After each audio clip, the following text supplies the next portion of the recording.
संतप्त मानस शांत हों, जिनके गुणों के गान में विवर्धमान महान जिन विचरे हमारे ध्यान।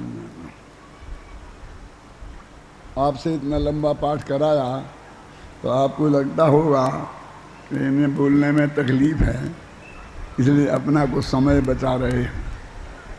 लेकिन मैं आप चिंता मत करो, जब शुरू करूँगा तब से 1 घंटा बोलूँगा। और मेरा 1 घंटा कब होगा? जब ये जीवाधिकार की और कर्ता कर्म अधिकार की जयमालाएं समाप्त हो जाए। आज अपन इतनी चर्चा करेंगे, जितना पाठ आपने किया है, जितनी तकलीफ आपको दी है, वहाँ तक मुझे आज प्रवचन करने का विचार है। देखो, समय सार विधान में, समय सार में क्या, नियम सार, समय सार, प्रवचन सार, सभी विधानों में मैंने एक प्रयास किया है। संपूर्ण गाथाएं और कलश तो दिए ही हैं, लेकिन उसमें जो आप बहुत तेजी से पढ़ते जाते हैं और अलग चढ़ाते जाते हैं, कितनी बात आपकी समझ में आती है और कितनी नहीं आती है मैं नहीं जानता। मैंने कोशिश ये की है कि उस अधिकार की का जितना भी मूल भाव है, जो मूल बात उसमें बताई गई है, वो जयमाला में प्रस्तुत कर दें। इसलिए उसी अधिकार को कई दफे पढ़ करके, मैंने स्वयं कई दफे पढ़ करके, और उसकी जो सार बातें हैं वो अत्यंत सरल भाषा में आपके सामने रखी हैं। अब जीवाधिकार की कौन सा पेज है भैया?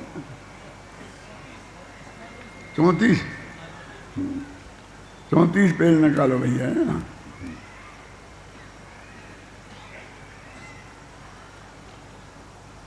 अष्टक होते हैं और उसके बाद में अर्घावली आती है, और अर्घावली में सारे छंद और गाथाएं आती हैं। उनमें बहुत विस्तार है, यद्यपि उनका पद्यानुवाद मुझे अभी नहीं करना पड़ा है, क्योंकि मैंने ही पहले कर लिया था। समय सार की टीका लिखी थी जब, समय सार का अनुशीलन लिखा था तब, इसलिए वो सरलता पड़ गई। लेकिन वो कोई ऐसा नहीं है कि किसी दूसरे का अनुवाद उठा के मैंने यहाँ रख दिया है। इसलिए मामला मिक्सचर नहीं है, आदि से अंत तक इसमें मेरी ही रचनाएं हैं। और समय सार की विषय वस्तु मुझे बहुत अच्छी तरह ख्याल में है, कई दफ़े मैंने उसका स्वाध्याय किया है। इसलिए अत्यंत सरल भाषा में पूरा समय सार आपको पढ़ाने का विचार है। ये 5 दिन में, 6 दिन में, जितने भी दिन हों। आप ये मत घबराओ कि आपको ये पाठ 18 दिन तक करना पड़ेगा। जब अपना प्रवचन सार शुरू हो जाएगा तो समय सार का मंगलाचरण से छुट्टी मिल जाएगी। प्रवचन सार का मंगलाचरण का पाठ करेंगे। जब प्रवचन सार समाप्त हो जाएगा फिर नियम सार का मंगलाचरण पढ़ेंगे। आप समझ गए ना? इसलिए आप घबराना नहीं कि इतने दिन हैं, बहुत कम दिन हैं। 2-3 दिन तो निकल गए, अब 1-2-3 दिन और होंगे, यहाँ तक आ गए हैं तो। अभी 100 गाथा तक आप लोग पहुँच गए हैं, और अपने ये कर्ता कर्म अधिकार 144 गाथा में समाप्त होता है। तो मैं तो आपको 144 गाथा तक का ही भाव बता दूंगा पूरा, 100 के आगे का भी। और कल फिर पुण्य पाप अधिकार, आश्रव अधिकार जो भी आएंगे उनके हिसाब से अपन चर्चा करेंगे।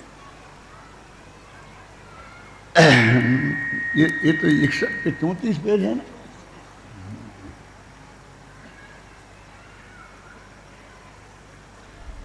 ये मुझे पकड़े रहना पड़ेगा, कई दफे मेरे से छूट जाएगा, गायब हो जाएगा, बार बार तुम्हें पेज नंबर बताने पड़ेंगे। मैं अपने माथे पे बोझा नहीं रखता हूं। है कुछ इसमें पकड़ने मकड़ने का? एक पेन इधर लगा, इधर लगा।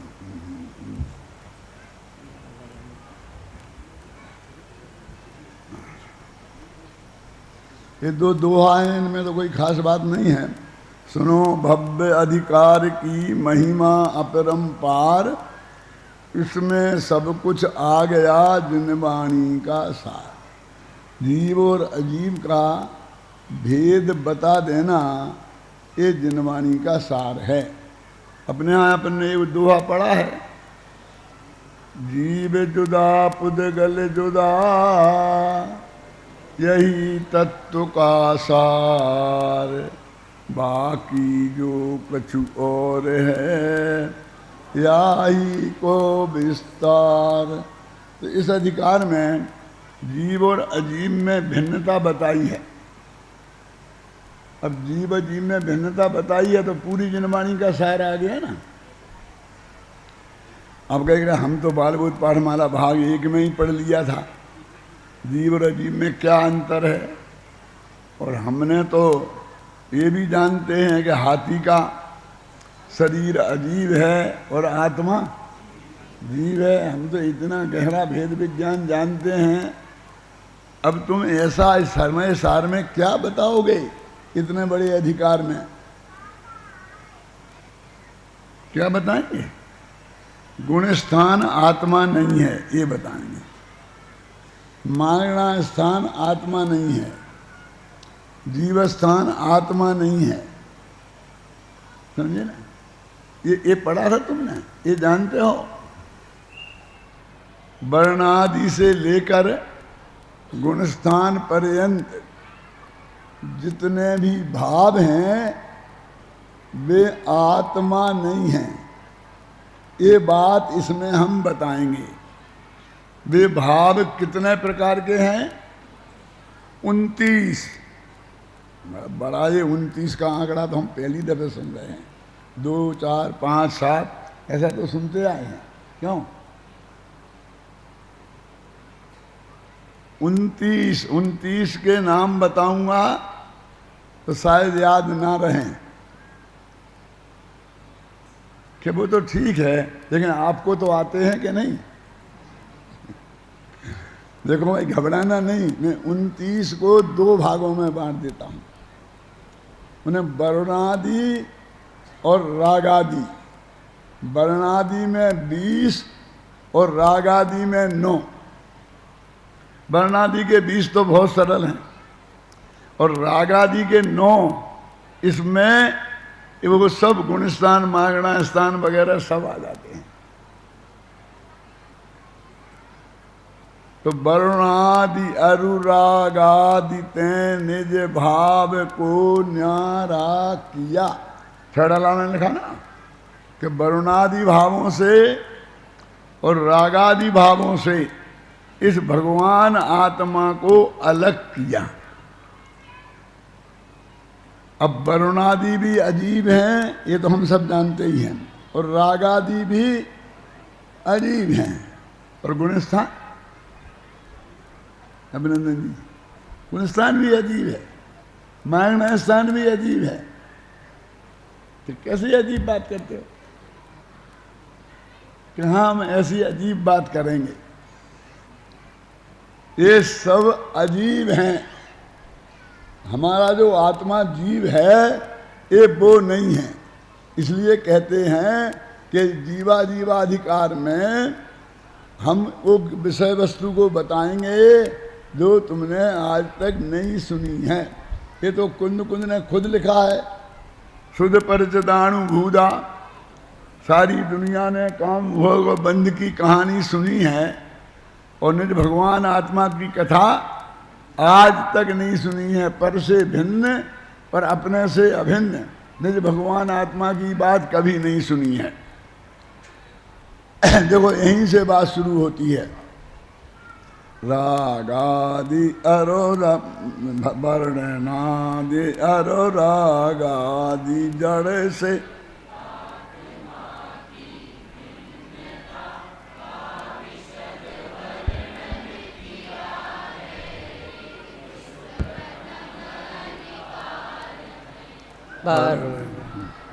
अरोरा आदि से एकत्व और ममत्व को छोड़ने को कहा है रे, युक्ति से विस्तार से। आप लोग बोलेंगे तो मुझे थोड़ा आराम मिलेगा।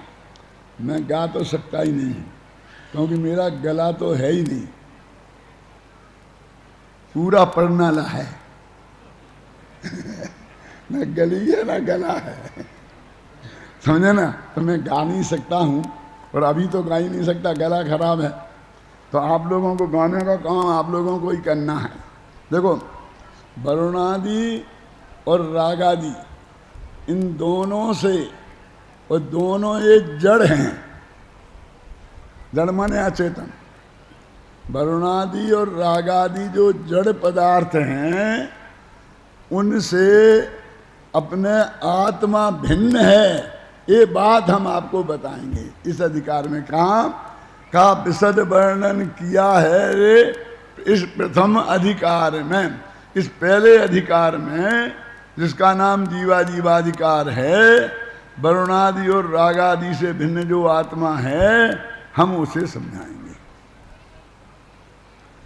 अकेले छेड़ाला में नहीं है ये बात, खुद समय सार में है। वर्णाद्यावा राग मोहादयोवा सर्वे भावा भिन्न एवास्य पुंसा।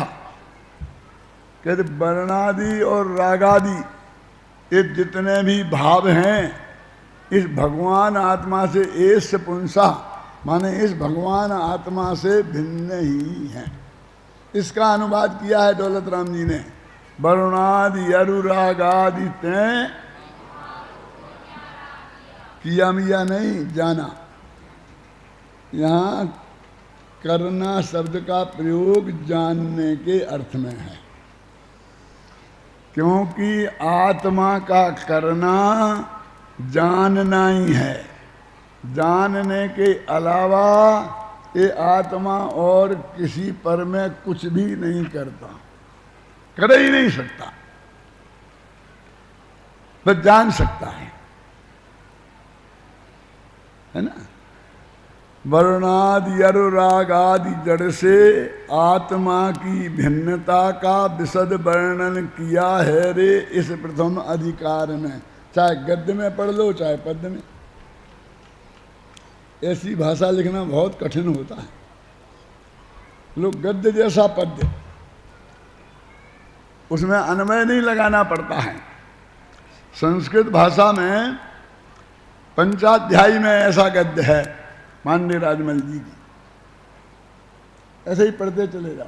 देखो जैसे मैंने आपको पढ़ के बताया, वरुणादि अनुरागादि से आत्मा की भिन्नता का विशद वर्णन किया है रे इस प्रथम अधिकार में।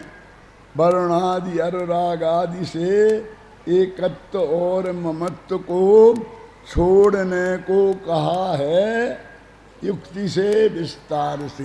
तर्क वितर्क युक्तियां दे के भी समझाएंगे और विस्तार से भी समझाएंगे। तो पूरी बात आ गई, क्या करेंगे हम, क्या बताने वाले हैं जीवा जीवाधिकार में। जो क्या बताया गया है वो इन पंक्तियों में आ गया है। तो मैंने कहा ना जानने की बात है, उसमें लिखा तो ऐसा है। क्या लिखा? वर्णादि अनुरागादि ते निज भाव को न्यारा किया। न्यारा तो तब करे जब वे कभी इकट्ठे हुए हों। इकट्ठे हुए ही नहीं तो न्यारा करने का सवाल क्या है। हमने इकट्ठे जाने हैं, इसलिए हमें न्यारे न्यारे हैं ऐसा जानना है। इसलिए किया का मतलब जाना। एक भाई मेरे पास आए कि पंडित जी अब हद हो गई, आपसे हम कहते हैं कि हम आपके भगत कहलाते हैं, आप निपटारा करा दो हमारा, नहीं कराओगे तो सांझे की हांडी चौराहे पे फूटेगी और हमसे ज्यादा बदनाम तुम होगे, क्योंकि हम तुम्हारे भगत कहलाते हैं। कि देखो इन मुखियों की क्या हालत है, कैसे लड़ते हैं, कुत्तों जैसे तो मैं नहीं कह सकता, क्यों? कुत्ते जैसे लड़ना तो बहुत साधारण बात है, क्यों? बड़ी बात नहीं है, क्योंकि कुत्ते सिर्फ भौंकते ही हैं, एक दूसरे को काटते नहीं हैं, मारते नहीं हैं। अब लोग तो काटते हैं, मारते हैं, अकेले भौंकते ही नहीं हैं। अदालत में जाते हैं, झगड़ा करते हैं, मारपीट करते हैं, इसलिए कुत्तों का अपमान है। कुत्तों जैसे लड़ते हैं कहना एक कुत्तों का अपमान है। मैथिली सेन गुप्त ने लिखा है, मैं मनुष्यता को सुरत्व की जननी भी कह सकता हूँ, किंतु पतित को पशु कहना मैं कभी नहीं सह सकता हूँ। जो नीच लोग हैं उन्हें पशु कहना मैं बर्दाश्त नहीं कर सकता हूँ, क्योंकि पशु ऐसी गलती कहाँ करते हैं, ये पशुओं का अपमान है। मैं मनुष्यता को सुरत्व की जननी भी कह सकता हूँ, किंतु पतित को पशु कहना मैं कभी नहीं सह सकता हूँ। कहते छोड़ने को कहा है क्या, एकत्व और ममत्व। पहले सुन लो, आज अपन को दोनों अधिकार पढ़ने हैं ना, कर्ता कर्म अधिकार और जीवा जीवाधिकार। तो चार बातें छोड़ानी हैं, एकत्व, ममत्व, कर्तृत्व और भोक्तृत्व। एकत्व माने ये ही मैं हूं, अहम बुद्धि। ममत्व माने ये मेरे हैं, ममत्व बुद्धि। और मैं इनका करता हूं, ये कर्तृत्व बुद्धि। और मैं इनका भोगता हूं, ये भोक्तृत्व बुद्धि। चार चीजें छोड़ानी हैं। तो दो तो छोड़ाई हैं जीवा जीवाधिकार में और दो छोड़ाई हैं कर्ता कर्म अधिकार में। इतना कितनी सरल सार बात आ गई ना। ये बताएंगे, ये चार बातें छोड़ाएंगे कि एक द्रव्य दूसरे द्रव्य रूप नहीं है, एक द्रव्य दूसरे द्रव्य का स्वामी नहीं है, एक द्रव्य दूसरे द्रव्य का कर्ता नहीं है, एक द्रव्य दूसरे द्रव्य का भोक्ता नहीं है। सिर्फ इतनी बात समय सार की 144 गाथाओं में समझाई गई है। कितना संक्षेप में सार बताया है। इतना हमारा समझ में आ जाए तो समझ लेना काम हो गया। शेर का हो गया था ना, इतना उसकी समझ में आ गया था। ख्याल में है ना। वरुण आदि अनुराग आदि में एकत्व रे जब तक रहे, अज्ञानी मिथ्या दृष्टि यह दिए नियम से तब तक रहे। जब तक इस आत्मा का वर्णादि और रागादि भावों में एकत्व और ममत्व रहेगा, तब तक ये अज्ञानी रहेगा, मिथ्या दृष्टि रहेगा। ये बात नियम से समझना, इसमें कोई शंका की बात नहीं है। हम कितने उपवास कर लें, कितना दान दे दें, कितनी यात्रा कर लें, कितने विधान करा लें, क्यों कितने शिविर करा लें, कुछ होने वाला नहीं है। कब तक? जब तक वर्णादि और रागादि, वर्णादि में शरीर वगैरह सब आ गया, इन पर पदार्थों से अपनापन नहीं छूटेगा, इनमें एकत्व ममत्व नहीं छूटेगा। और कर्ता कर्म नहीं छूटेगा, ये बात कर्ता कर्म अधिकार में कहेंगे। यदि अभी से कहना शुरू कर देंगे तो फिर तब क्या कहेंगे, है ना। वरुणादि अनुराग आदि में एकत्व जब तक रहे, अज्ञानी मिथ्या दृष्टि यह जिए नियम से तब तक रहे। स्वयं में एकत्व, पर से भिन्नता की बात को, यह आत्मा अपने में अभिन्न है और पर से भिन्न है, इस बात को युक्ति से समझा रहे। युक्ति माने क्या होता है जानते हैं? प्रमाण नयात्म कहा युक्ति। जो प्रमाण और नयों के द्वारा जो प्रयोग किया जाता है उसे युक्ति बोलते हैं। तो प्रमाण से समझा रहे और नयों से समझा रहे, तर्क वितर्क करके समझा रहे, इस बात को ही समझा रहे हैं। क्यों? स्वयं में एकत्व, पर से भिन्नता की बात को, इतनी सरल भाषा है और कोई नहीं, युक्ति से समझा रहे हैं आत्मा की बात को। अब आगे से थोड़ी गहरी चर्चा आएगी, इसलिए अपन कम से कम ये तीसरा और चौथा छंद एक बार पढ़ लें, जिससे मुझे आराम मिल जाएगा, आप सबको ख्याल में आ जाएगा। पढ़ो आप अभय जी। आदि जड़ से आत्मा की भिन्नता का विशद वर्णन किया है रे। इस प्रथम अधिकार में वर्णादि रागादि से एकत्व और ममत्व को छोड़ने को कहा रे। युक्ति से विस्तार से वर्णादि रागादि में एकत्व रे जब तक रहे, अज्ञानी मिथ्या दृष्टि जी नियम से तब तक रहे। स्वयं में एकत्व, पर से भिन्नता की बात को युक्ति से समझा रहे हैं आत्मा की बात को। गा के बोलते जाओ, चाहे गद्य में बोलते जाओ, इससे सरल भाषा में लिखा जा सकता है। मैं पूछता हूँ, कोशिश करें। क्यों कैलाश जी? सीधी बात सरलता से कहते जा रहे कि समझ में नहीं आएगी, तुम समय सार सुनाओगे तो समझ में नहीं आएगी। तो विधान काय के लिए बनाया है? कैसे नहीं आएगी समझ में? मेरे से एक दो दफे सुन लोगे ना जयमालाओं का अर्थ, तो पूरा विधान समझ में आएगा, है ना।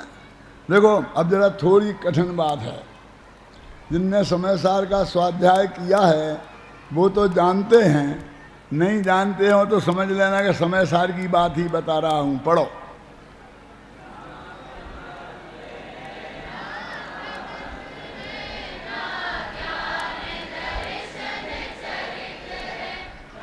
बंधा है ना छुआ है, अविशेष और अनंत संयोग विरहित एक ज्ञायक भाव आत्म जानिए।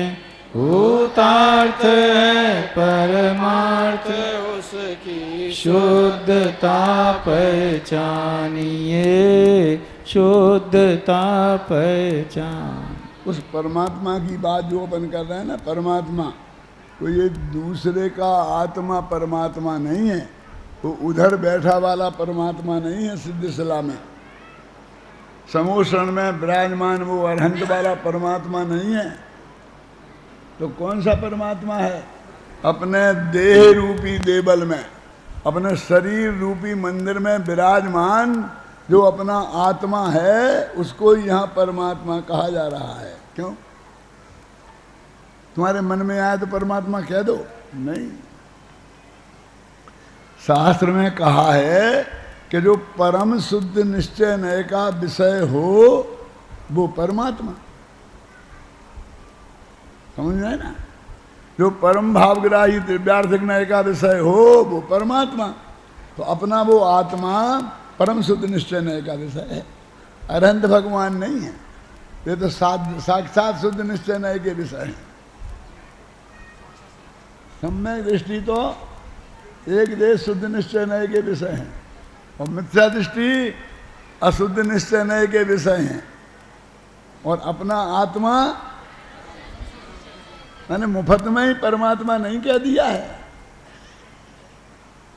वो परम शुद्ध निश्चय न्याय का विषय है। तो वो कहते हैं अभी कि तुम वो तो बाद में बताएंगे कि वो क्या है, पहले तो ये बता रहे वो क्या नहीं है। जैसे हमें कहते हैं देखो भाई, हम वो पंडित नहीं हैं जो आपके गांव में आते हैं और आपसे चंदा करके ले जाते हैं। हम वो पंडित नहीं हैं जो छूता छूत बाकी बातें करके और आपको बरगलाते हैं। हम वो पंडित नहीं हैं। अरे तुम बताओ ना कौन से पंडित हो, वो नहीं हो, वो नहीं हो, वो नहीं हो, वो तो हम जानते ही हैं। क्यों? कहते आत्मा हम तुमसे बता रहे हैं, वो आत्मा प्रमत्त नहीं है। तो अप्रमत्त होगा कि अप्रमत्त भी नहीं? नहीं, क्या कह रहे? वही बात जो ऊपर कही थी उसी को विस्तार से कह रहे हैं। क्या कही थी ऊपर? कि गुणस्थान नहीं है, कहा था ना अभी कि आत्मा गुणस्थान नहीं है परमात्मा। तो गुणस्थान होते हैं 14, तो शुरू के 6 कहलाते हैं प्रमत्त और बाद के 8 कहलाते हैं अप्रमत्त। तो जब मैं गुणस्थान नहीं हूं तो प्रमत्त भी नहीं हूं और अप्रमत्त भी नहीं हूं। कितनी साफ बात है, कितनी सरल बात है अभिनंदन जी, बोलो। जब ये नक्की हो गया कि मैं गुणस्थान नहीं हूं तो प्रमत्त नहीं हूं और अप्रमत्त नहीं हूं, उसी का विस्तार हुआ ना। ये 6वीं गाथा है समय सार की, और न ज्ञान है, न दर्शन है, न चारित्र है, लिखा ना। ये 7वीं गाथा है, बिल्कुल ऐसा ही का ऐसा लिखा। न वे हो दीपमत्तो नपमत्तो जाने गो दुजो भावो एवं भणन्ति शुद्धम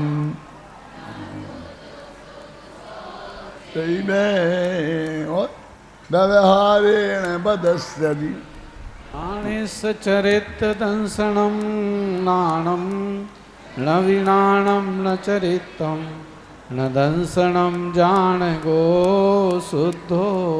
समय सार की सबसे कठिन गाथाएं मानी जाती हैं, और इन पे जो व्याख्यान करे वो सबसे बड़ा पंडित।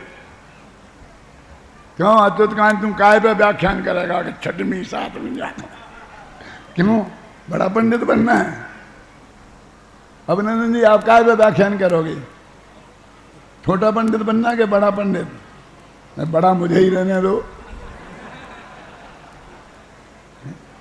देखो ये प्रमत्त नहीं है, अप्रमत्त नहीं है, और ज्ञान नहीं है, दर्शन नहीं है, चारित्र नहीं है।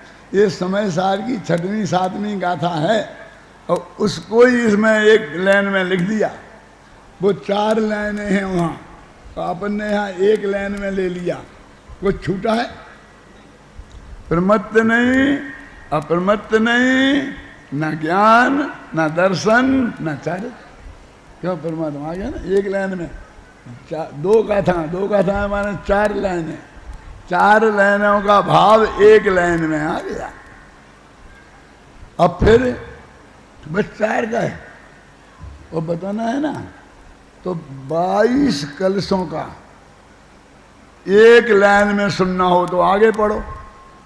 ना बंधा है, ये 14वीं गाथा है वैसे, 13वीं तो ना बंधा है, ना छुआ है, ना किसमें कोई विशेषता है, और ना अलग अलग है, अन्य अन्य नहीं है, और संयोग से रहित है। ऐसा अपना भगवान आत्मा एक ज्ञायक भाव है। बस मैं तो एक जानने देखने वाला तत्व हूं। ऐसे भगवान आत्मा को कहाँ बताएंगे? जीवा जीवाधिकार में। ये गाथाएं भी जीवा जीवाधिकार की मैं बोल रहा हूं आपको, है ना।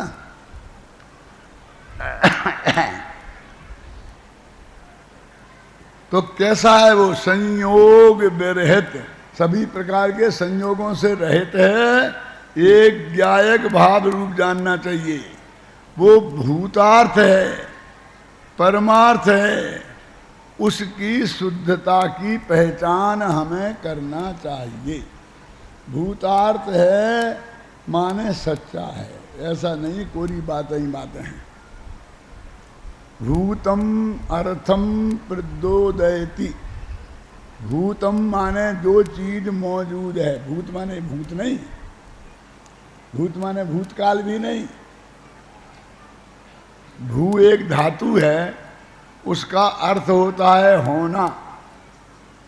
तो भूत माने होना। तत्वा सूत्र में तो भूत माने लिखा है सारी प्राणी जगत। हम तुम कौन हैं? तत्वा सूत्र के हिसाब से भूत है ना। वो चौथे अध्याय के हिसाब से नहीं। भूत वृत्त्यनुकंपादान, भूत माने सारे प्राणी। भूत माने असली बात, जो है उसे बोलते हैं भूत, जो नहीं है उसे बोलते हैं अभूत। अर्थ माने पदार्थ, भूतार्थ माने जो पदार्थ है वो भूतार्थ, और जो नहीं है वो अभूतार्थ। तो ये भगवान आत्मा भूतार्थ है, माने है, कोई बातें नहीं हैं। और परमार्थ है, परम माने सर्वोत्कृष्ट, और अर्थ माने पदार्थ। दुनिया में सर्वोत्कृष्ट पदार्थ है अपना भगवान आत्मा, ये परमार्थ है। समझे ना। जब दिल्ली का ट्रस्ट बना तो कहा भाई क्या रखें ट्रस्ट का नाम। मैं उसकी जन्म से मैं था उसमें, अभिनंदन जी, उसकी जन्म की प्रसव पीड़ा मैंने भी भोगी है। जमीन भी खरीदने में था, चंदा कराने में भी था, क्यों सब किया था। तो क्या नाम रखें कि मुमुक्षुमंडल, महामुमुक्षुमंडल, तेरा मुमुक्षुमंडल। मैंने मुमुक्षुमंडल तो बहुत हो गए, अब हमें मुमुक्षुमंडल नाम नहीं रखना। तो क्या रखें? मुमुक्षु नहीं, आत्मार्थी ट्रस्ट। ये आत्मार्थी क्या होता है? देखो, मुमुक्षु माने मुक्ति को, मोक्ष को जो चाहे उसे मुमुक्षु बोलते हैं। तो मोक्ष भी पर्याय है, और पर्याय तो अपन अध्यात्म लोगों को जो 2 नंबर की चीज है ना, मोक्ष भी पर्याय है। और उसकी इच्छा, और इच्छा तो राग द्वेष है। मोक्ष की इच्छा तो ये तो राग द्वेष का काम हो गया। उसने कहा न मोक्षोपी मोक्षताम, इन मोक्षों को मोक्ष चाहने पर भी नहीं मिलेगा, लिखा ना। और आत्मा माने अपना त्रिकाली ध्रुव आत्मा, और अर्थ माने होता है प्रयोजन, प्रयोजनभूत पदार्थ। तो आत्मा ही है प्रयोजन जिसका, वो है आत्मार्थी। और मोक्ष जाने की इच्छा है जिसे, वो है मुमुक्षु। क्या बनना है बोलो? देखो 1 मिनट में महिलाएं जीत गई, ये आदमी तो सोचते ही रह गए। आत्मार्थी समझ में आया ना, और मुमुक्षु 2 शब्द हैं। अब मुमुक्षु तो अपना ट्रेडमार्क हो गया है, सब फटाफट फटाफट मुमुक्षु मुमुक्षु। लेकिन खुद अमृतचंद्राचार्य ने समय सार में लिखा है न मोक्षोपी मुमुक्षताम, चाहने से मोक्ष नहीं मिलता, मुमुक्षुओं को मोक्ष नहीं मिलेगा, ऐसा लिखा है। आत्मार्थियों को मिलेगा, है ना। भूतार्थ है, परमार्थ है, और उसकी शुद्धता पहचानिए। शुद्ध माने क्या? ये 16 का भोजन, तो शुद्धता तो साड़ियों में होती है ना, कि नहाने में काय होती है? अरे कहते हैं आत्मा की शुद्धता पर मैं नहीं हूं, पर से भिन्नता का नाम शुद्धता है। टोडामल जी ने मोक्ष मार्ग में पर से भिन्नता का नाम ही शुद्धता है। अपने में अखंडता का नाम एकत्व है, और पर से भिन्नता का नाम शुद्धता है ना। तो उस आत्मा की शुद्धता को पहचानो। शुद्धता को पहचानो कि नहा के आए हो कि नहीं आए हैं। तो नहाने में तो शुद्धता है। अरे गर्मियों में तो नहाना ही चाहिए, कम से कम सर्दियों में नहीं नहा हो तो। लेकिन नहीं है, नहीं है। ये नहाने का धर्म नहीं है जैनियों का। जो जीवन भर नहीं नहाने की प्रतिज्ञा लेते हैं वे बड़े धर्मात्मा हैं, और जो दिन में 3-3 बार नहाते हैं वे धर्मात्मा हैं कि नहीं है इसकी भी खबर नहीं है। हमारे मुनिराज है ना, जिनने ये प्रतिज्ञा ली है कि हम जीवन भर नहाएंगे नहीं, उनके चरणों में हम सब झुकते हैं ना। चक्रवर्ती झुकता है, इंद्र झुकता है। तो नहाने में धर्म है कि नहीं नहाने में धर्म है, बताओ।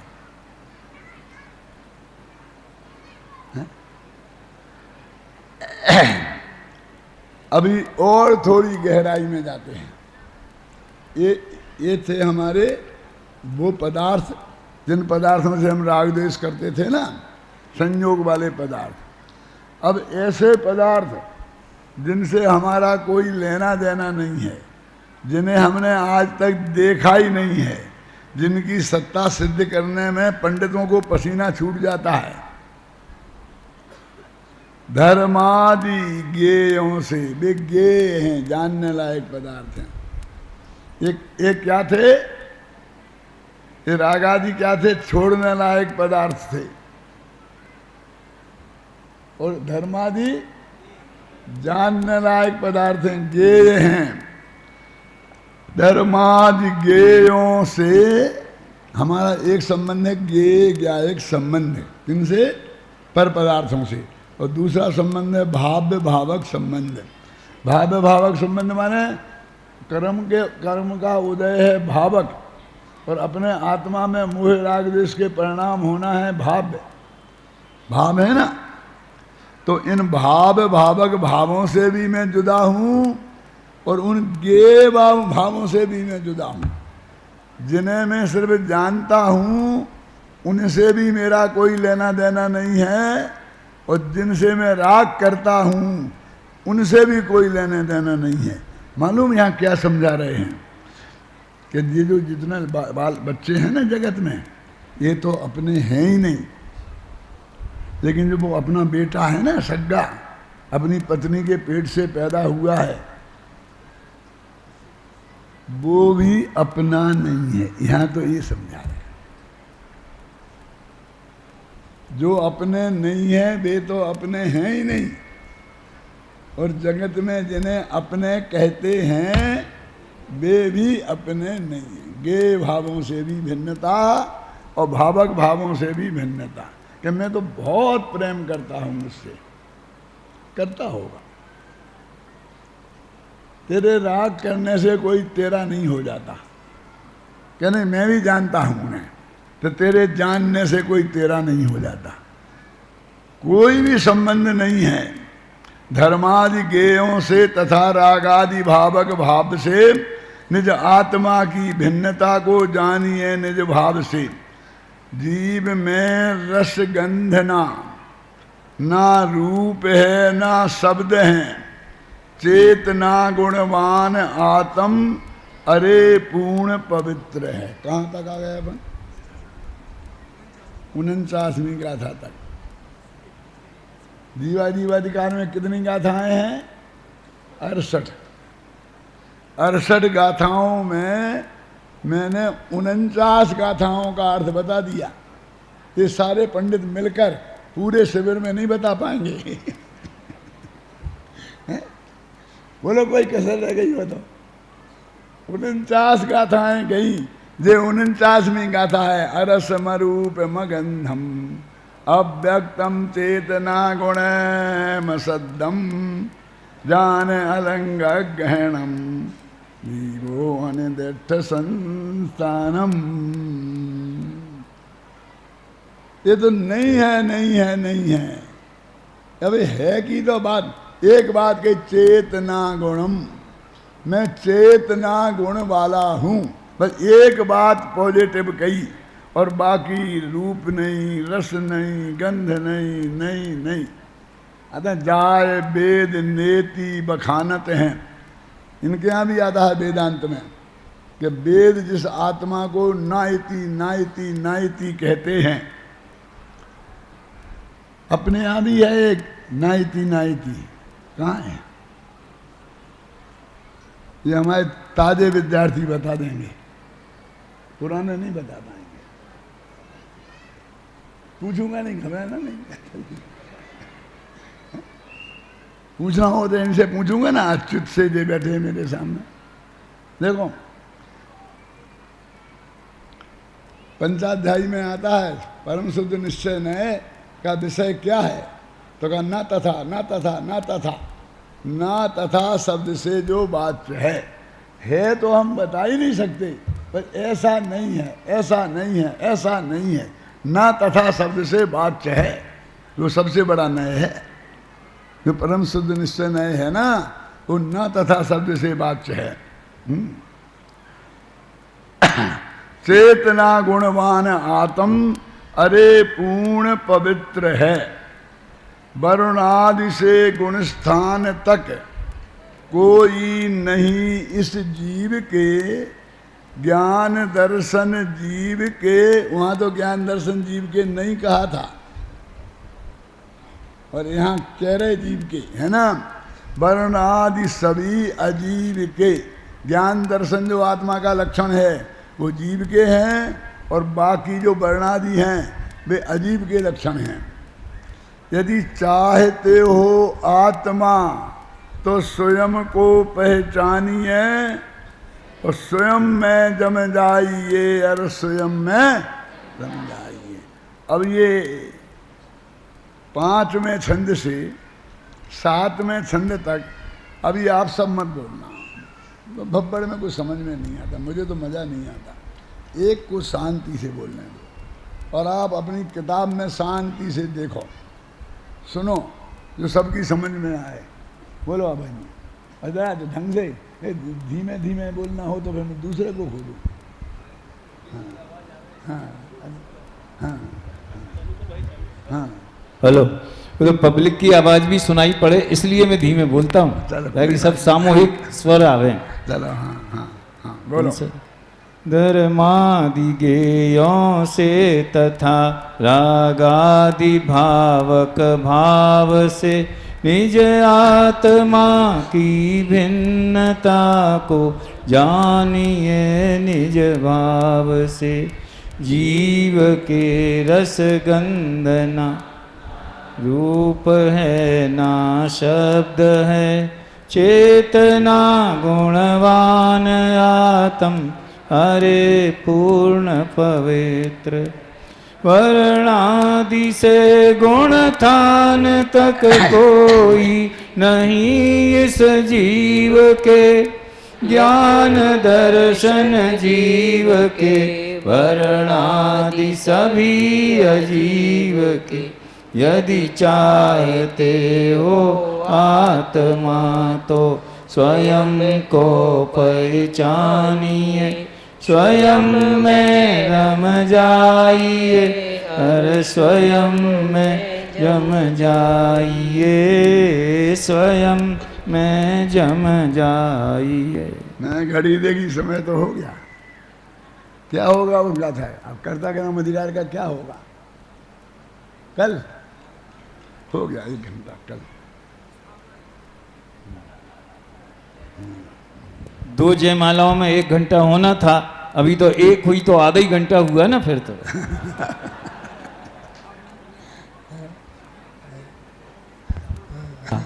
9:20 पे चालू हुआ था, 9:20 पे चालू हुआ था आपका प्रवचन। इतना मिला बहुत बहुत मार्मिक। चलो चलो। अब दादा के प्रवचन के पश्चात बाल ब्रह्मचारी अभिनंदन कुमार जी साहब का इधर मंच पर प्रवचन होगा। मैं अनुरोध करता हूँ 1 मिनट। उसके पहले एक छोटा सा विमोचन का कार्यक्रम है।